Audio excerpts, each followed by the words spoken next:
kunci pembuka dari segala hal. Pintu kelimpahan itu kayak pintunya tuh beng kebuka gitu. Pakai apa?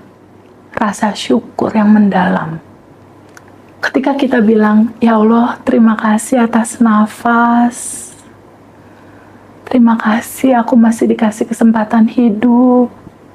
Orang yang memfitnah aku anggap atau merugikan aku bukan isinya juga sama ya? Iya, sama sebenarnya. Bukankah orang yang memfitnah aku, yang marahin aku, yang ngejelekin aku atau ngambil uang aku, bukankah itu hanya pantulan dari dalaman bagasi emosi aku sendiri, Yandra? Law of projection. Kesel, sebel, marah itu yang aku rasakan itu adalah bagasi emosi yang masih menyala di bawah sadar, yang kalau nggak kita terima di sekarang, kita terima, kita maafkan, kita izinkan dia kembali energi ini pulang ke cinta murni tanpa batas, dia akan looping terus seumur hidup kita. Tahun depan lagi, tahun depan lagi, tahun depan lagi, mungkin sampai 20 tahun, sampai 40 tahun, atau sampai kita benar-benar capek dan lelah.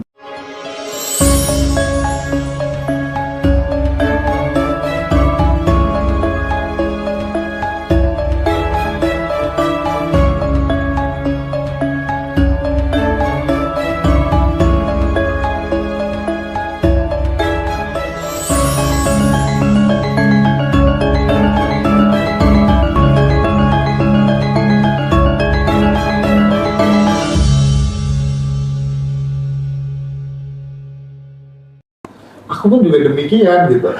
Ketika aku praktek sending love to universe, sadar nafas syukur, itu kayak, kayak nggak butuh doa lagi deh, Feby. Yes.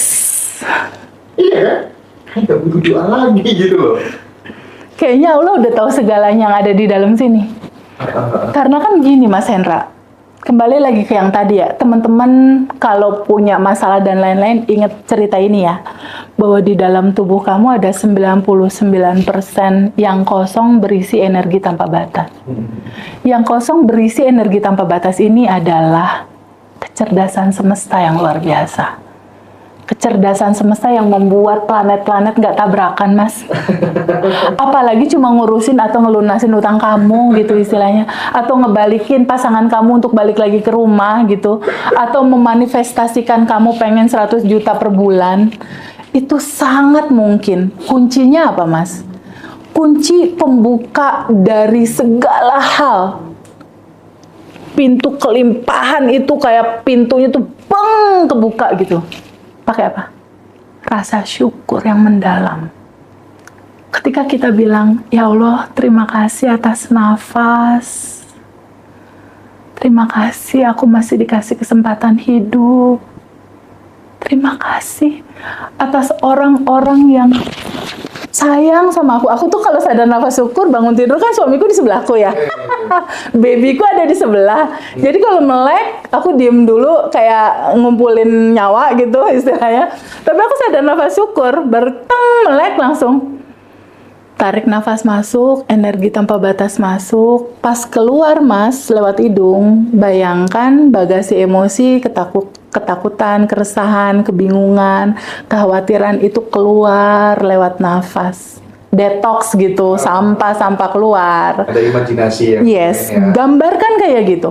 Lalu tarik nafas masuk lagi, energi cinta masuk, energi kesehatan masuk, energi tanpa batas masuk.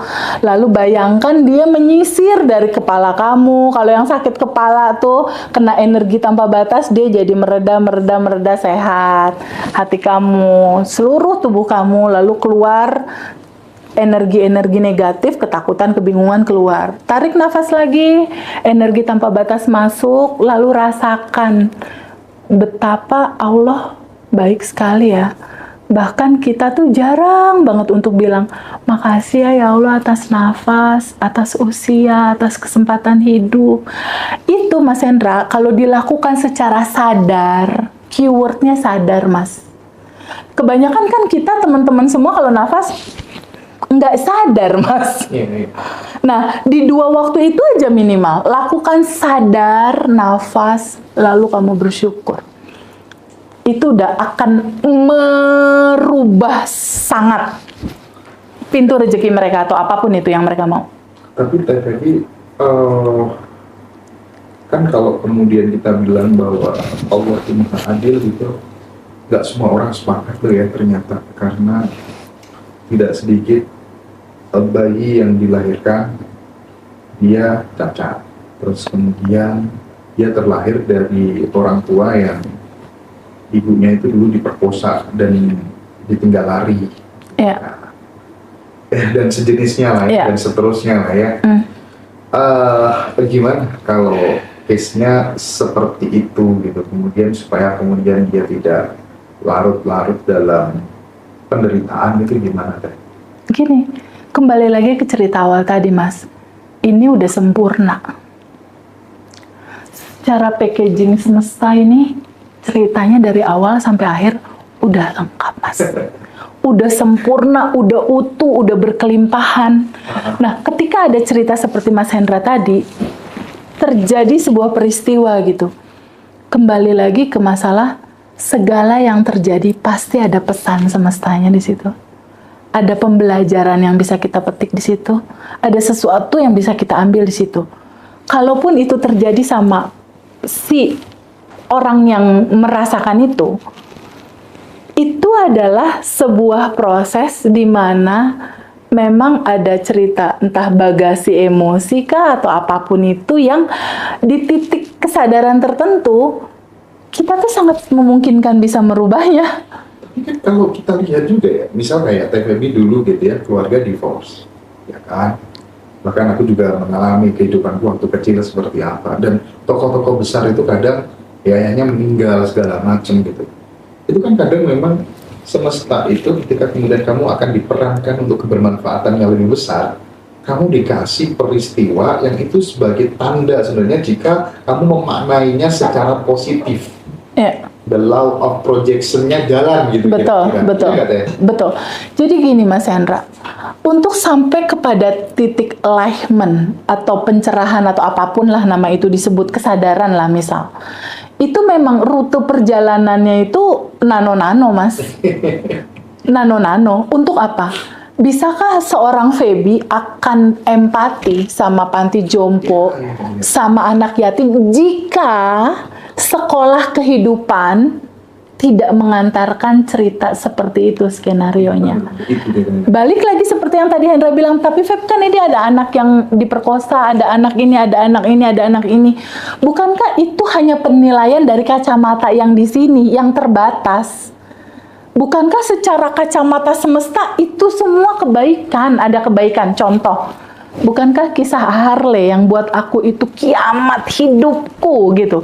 Itu bener-bener titik terendah dalam kehidupan aku. Kiamat hidupnya Feby. Iya, kiamat hidupku. Ini kiamat ini, 1,3 M dari mana? Mau belanja susu anak aja aku harus tahajud Mas Hendra.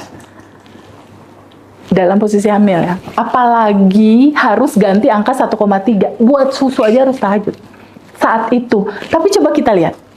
Pada saat itu, atau ini teman-teman sekarang nih, yang ngalamin utang belum lunas, pasangan pergi, atau apapun finansial yang kekurangan, itu kan sama kayak aku 2019 kemarin.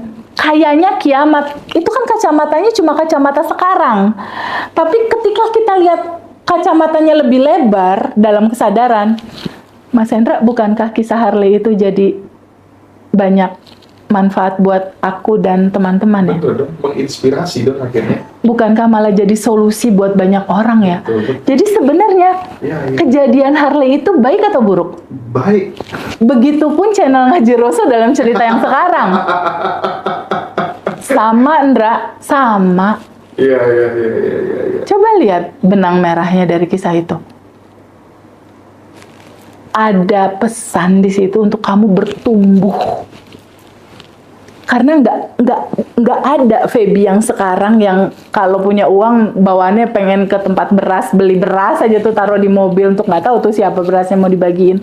Nggak akan bisa ada empati sekuat itu kalau aku nggak ngalamin mama papa cerai, aku nggak tinggal sama mama, nggak tinggal sama papa, aku mau beli sesuatu aja juga nggak ada uang, nggak akan ada rasa itu, nggak akan. Memang pola sekolah kehidupannya begitu. Aku dulu waktu tinggal di pesantren, tinggal di panti asuhan gitu kan, tiap sore gitu lihat ke timur gitu, lihat ke arah rumahku gitu, pulang, tapi gimana, di satu sisi harus merubah nasib gitu ya, terus kumpul ketemu teman-teman semua yang hidupnya struggle gitu. Akhirnya ketika dewasa, oh nanti aku kalau jadi orang udah berumah tangga, aku pengen ngangkat derajatnya anak-anak yang hidupnya struggle, nah mirip-mirip seperti itu kurang lebih sama kayak gitu, Ndra. Tapi menariknya Teh, aku tadi lagi-lagi aku kutip obrolanku dengan Kang Aswan tadi ya.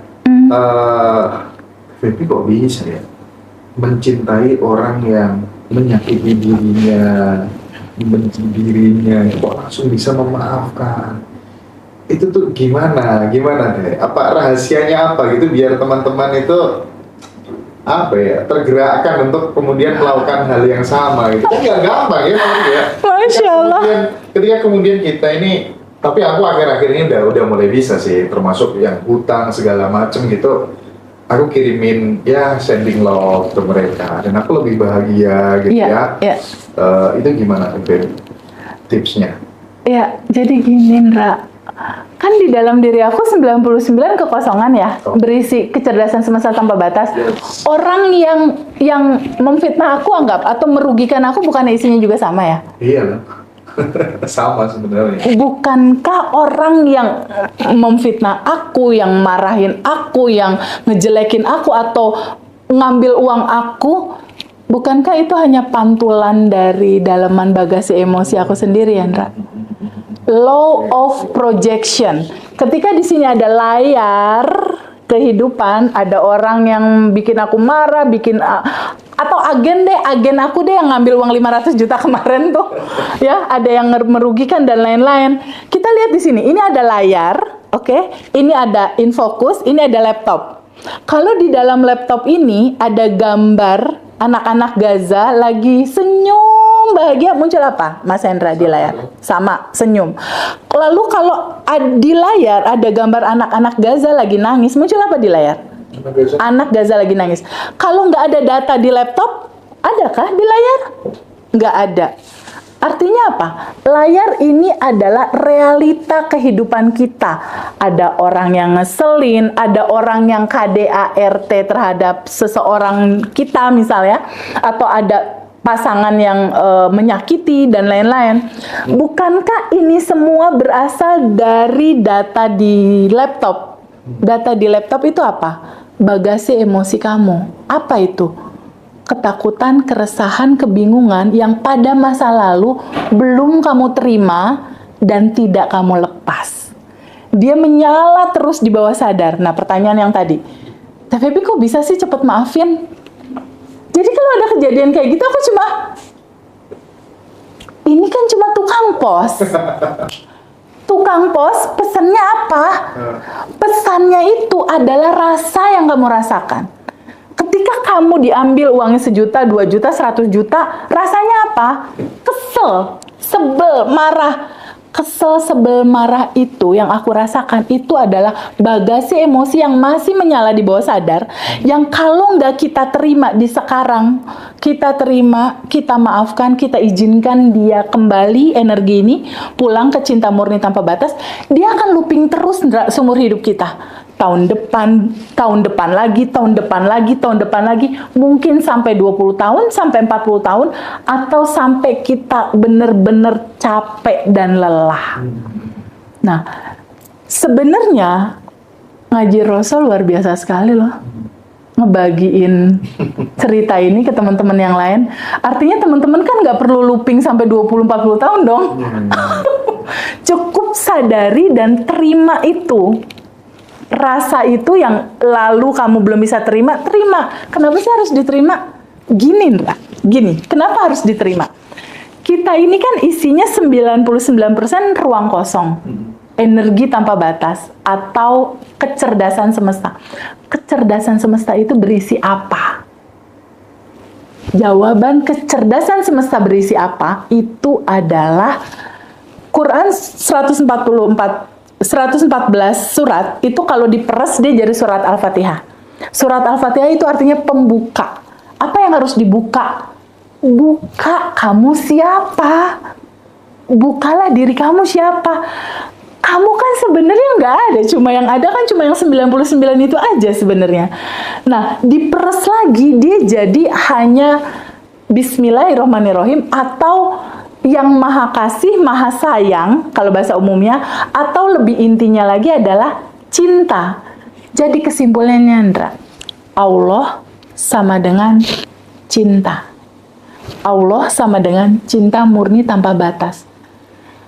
Karena yang 99 yang kosong itu berisi cinta, cinta itu sama dengan keutuhan. Maksudnya apa? Keutuhan itu adalah bahagia, sedih, diterima. Bahagia, sedih, atau terang, gelap, itu keutuhan. Itulah cinta. Kehidupan ini akan selalu ditayangkan sama semesta dalam dualitas seperti itu. Dalam kebahagiaan dia isinya cinta, dalam kesedihan intinya isinya cinta juga. Masalahnya ketika kebahagiaan datang kan kita selalu yes, alhamdulillah dapat uang. Ketika yang satu lagi nih yin and yang lah ya. Ketika packagingnya adalah kesedihan kan kita tolak. Bukankah yang ditolak itu adalah diri kita sendiri juga? Esensinya adalah cinta. Ketika kamu tolak, dia tetap akan selalu hadir untuk apa? Untuk menyadarkan kamu, terima aku dalam sebuah keutuhan. Ketika packagingnya adalah kesedihan, ada pesan di sini bahwa bagasi emosi kamu tentang kesedihan di masa lalu, kamu harus terima sebagai sebuah keutuhan kehidupan kamu. Kalau kamu tolak, dikejar-kejar terus, enggak? Sebagai bentuk loopingan sampai dia sadar. Jadi kenapa aku kalau orang yang ngeselin aku, yang merugikan aku, malah aku sending love. Oh bahkan jangan kayak gitu, Ndra. Kemarin ada kisah ya, yang buka kelas, nggak izin ya sama kita, ya kan? Ada sesuatu hal yang kaget gitu aku. Biasanya aku kalau kesel, kalau aku tahu dia dan tahu nomor rekeningnya, aku transfer duit. Sending love-nya pakai duit. Action gitu ya.